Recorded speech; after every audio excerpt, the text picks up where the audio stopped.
Nancy, and our daughter Maureen, our son Ron, to be here. We're sorry the other members of the family couldn't be here, but they had conflicts of schedule and are about 3,000 miles away. But you have made us feel very welcome. We have broken bread with you now, even though most of you were not aware that that was going on down here. I've been asked by some of my friends in the press why we picked Hudson County for this kind of kickoff of the campaign.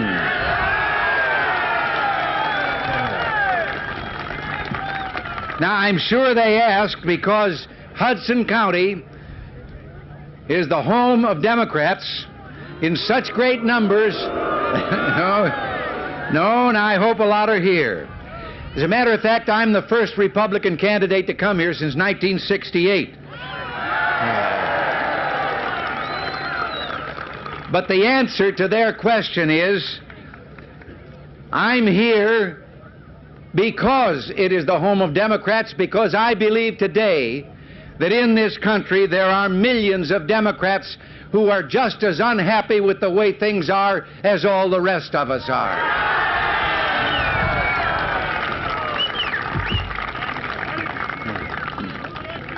It's fitting that on Labor Day we meet beside the harbors, the waters, I should say, of New York Harbor, with the eyes of Miss Liberty on our gathering, and in the words of the poet whose lines are inscribed at her feet, on the air-bridged harbor that twin cities frame.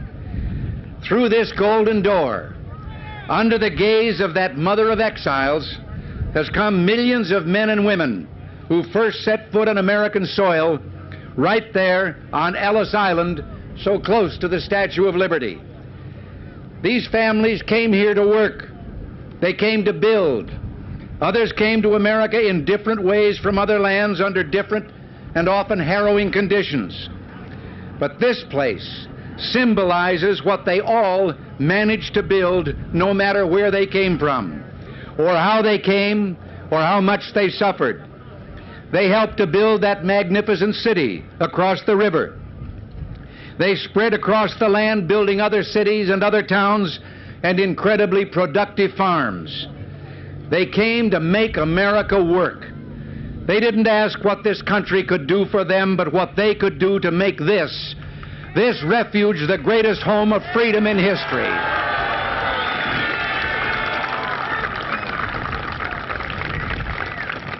They brought with them courage, ambition, and the values of family, neighborhood, work, peace, and freedom.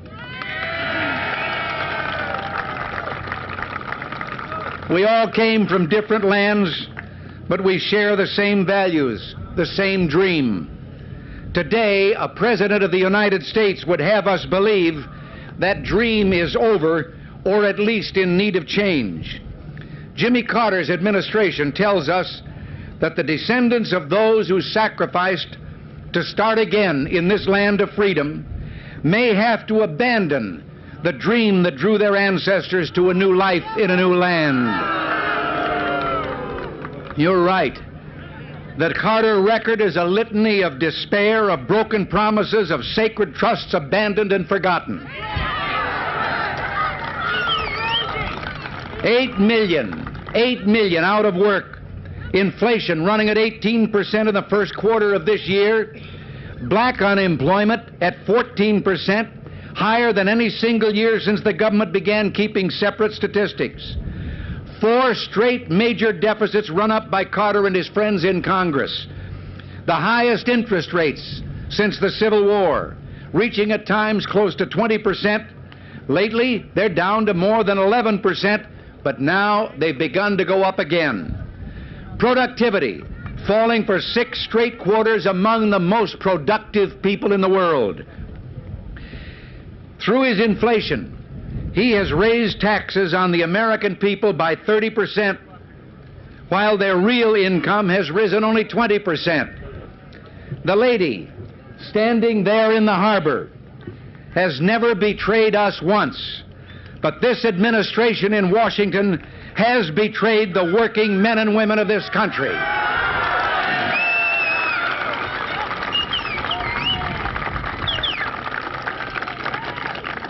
The President promised that he would not increase taxes for the low and middle income people, the workers of America. Then he imposed on American families the largest single tax increase in our nation's history. His answer to all this misery? He tries to tell us that we're only in a recession, not a depression, as if definitions, words, relieve our suffering. Let it show on the record that when the American people cried out for economic help, Jimmy Carter took refuge behind a dictionary. Well, if it's a definition he wants, I'll give him one.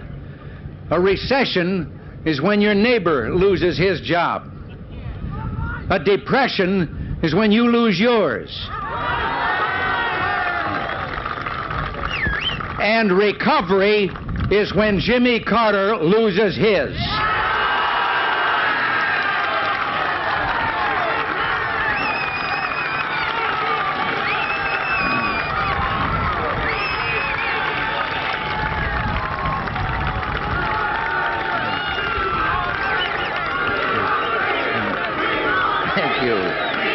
Thank you.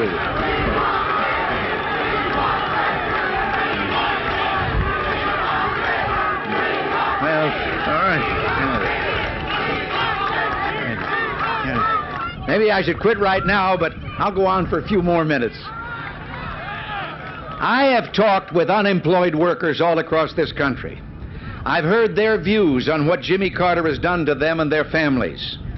They aren't interested in semantic quibbles.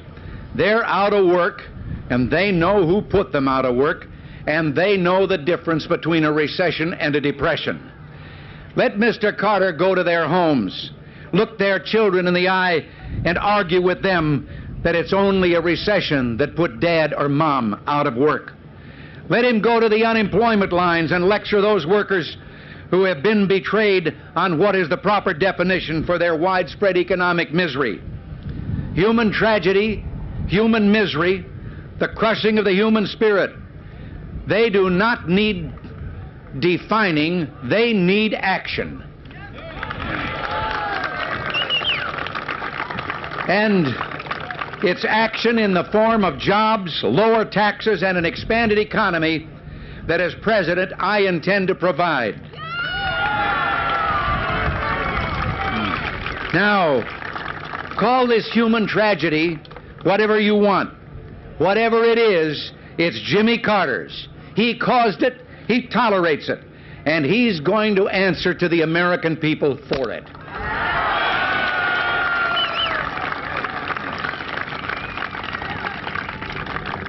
Last week, more than 3 years after he became president, he finally came up with what he calls a new economic program. It is his 5th new economic program in 3.5 years. And you know, listening to him, he talks as if someone else has been in charge for these last 3.5 years. Now, with 2 months to go until the election, he rides to the rescue with a crazy quilt of obvious election year promises, which he'll ask Congress for next year. After 3 years of neglect, the misery of unemployment, inflation, high taxes, dwindling earning power, and inability to save, after all this, American workers have now been discovered by the administration. Well, it won't work. It's cynical, it's political, and it's too late. The damage is done, and every American family knows who did it. In 1976, he said he would never use unemployment as an economic tool to fight inflation. In 1980, this year, he's called for an increase in unemployment to fight inflation. In 1976, he said 4 years ago that he would bring unemployment and inflation both down to 3%. Well, who can believe him? Unemployment is now around 8%. Inflation is 12.5%. And most of us have begun to realize that so long as Carter policies are in effect, the next 4 years are going to be just as bad as the last 4 have been. But here, beside that torch that many times before in our nation's history has cast a golden light in times of gloom, I pledge to you, I'll bring new hope to America.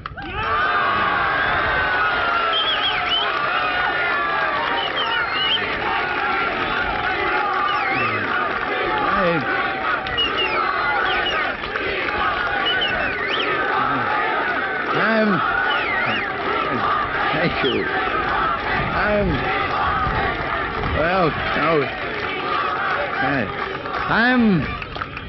I'm looking forward to meeting Mr. Carter in debate, confronting him with the whole sorry record of his administration, the record he prefers not to mention. If he ever finally agrees to the kind of first debate the American people want, which I'm beginning to doubt, he'll answer to them and to me.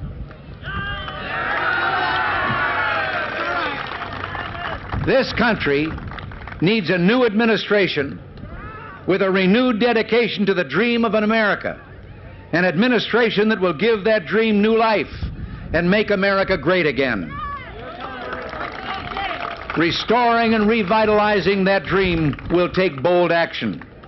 On this day, dedicated to American working men and women, may I tell you the vision that I have of a new administration and of a new Congress filled with new members dedicated to the values that we honor today.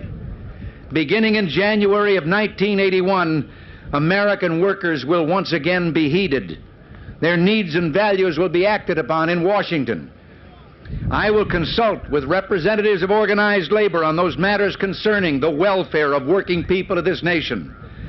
I happen to be the only president of a union ever to be a candidate for President of the United States.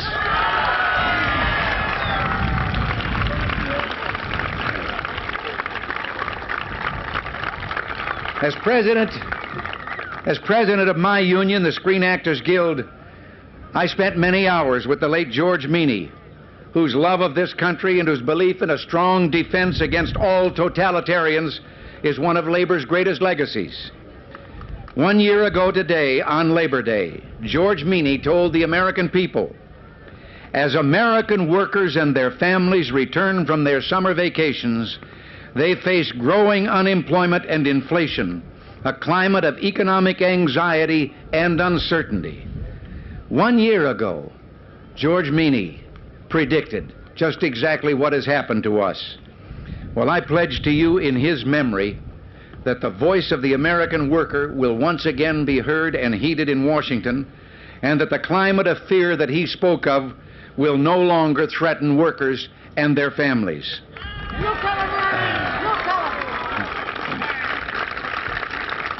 When we talk about tax reduction, when we talk about ending inflation by stopping it where it starts in Washington, we're talking about a way to bring labor and management together for America. We're talking about jobs and productivity and wages. We're talking about doing away with Jimmy Carter's view of a no-growth policy, an ever-shrinking economic pie, which means smaller slices for every one of us. That's no answer. We can have a bigger pie, and that'll mean bigger slices for every one of us. And I believe that together, you and I can bake that bigger pie. We can make that dream that brought so many of us or our parents and grandparents to this land, we can make that dream live once more. Let us work to protect the human right to acquire and own a home. Make sure that right is extended to as many Americans as possible. A home is part of the dream. I want to work in Washington to roll back the crushing burden of taxation that limits investment, production, and the generation of real wealth for our people.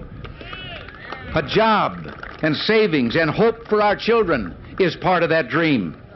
I want to help Americans of every race, creed, and heritage keep and build that sense of community which is at the heart of America.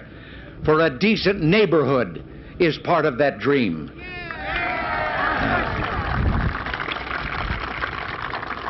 We'll work to strengthen the small business sector, which creates most of the new jobs we need for our people. Small business, the shopkeeper, needs relief from government paperwork, relief from overregulation, relief from a host of governmentally created problems that defeat the effort of creative men and women. A chance to invest, build, and produce new wealth is part of that dream. But restoring the American dream requires more than restoring a sound, productive economy, vitally important as that is. It requires a return to spiritual and moral values.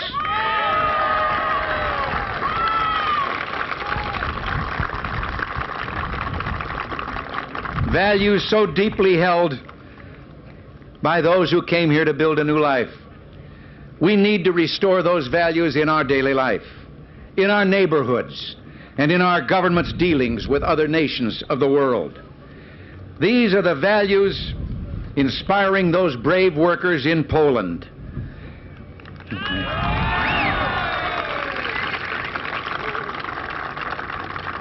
The values that have inspired other dissidents under communist domination who've been willing to go into the gulag and suffer the torture of imprisonment because of their dissidence. They remind us that where free unions and collective bargaining are forbidden, freedom is lost. They remind us that freedom is never more than one generation away from extinction. You and I must protect and preserve freedom here, or it will not be passed on to our children, and it will disappear everywhere in the world. That's for sure. That's for sure. That's for sure. Today, the workers in Poland are showing a new generation how high is the price of freedom, but also how much it is worth, that price. I want more than anything I've ever wanted to have an administration that will, through its actions at home and in the international arena, let millions of people know that Miss Liberty still lifts her lamp beside the golden door.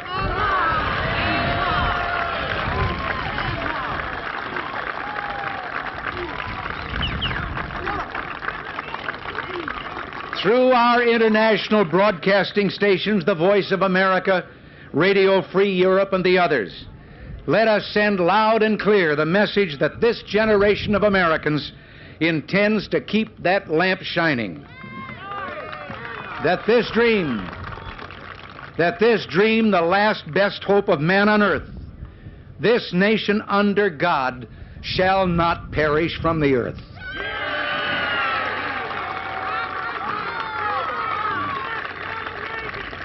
We will instead carry on the building of an American economy that once again holds forth real opportunity for all. We shall continue to be a symbol of freedom and guardian of the eternal values that so inspired those who came to this port of entry. Let us pledge to each other, with this great lady looking on, that we can, and so help us God, we will make America great again. Thank you very much. Now wait a minute.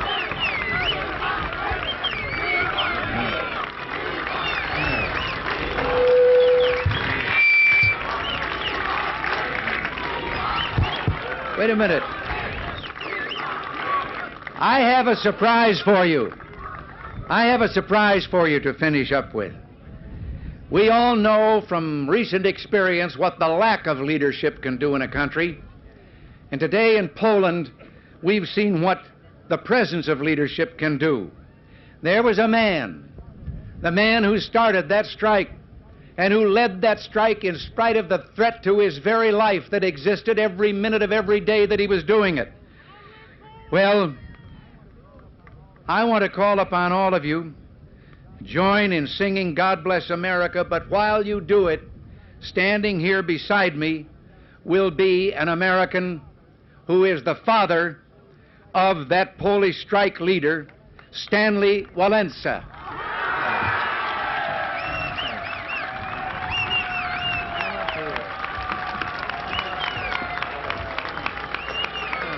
Did we just start?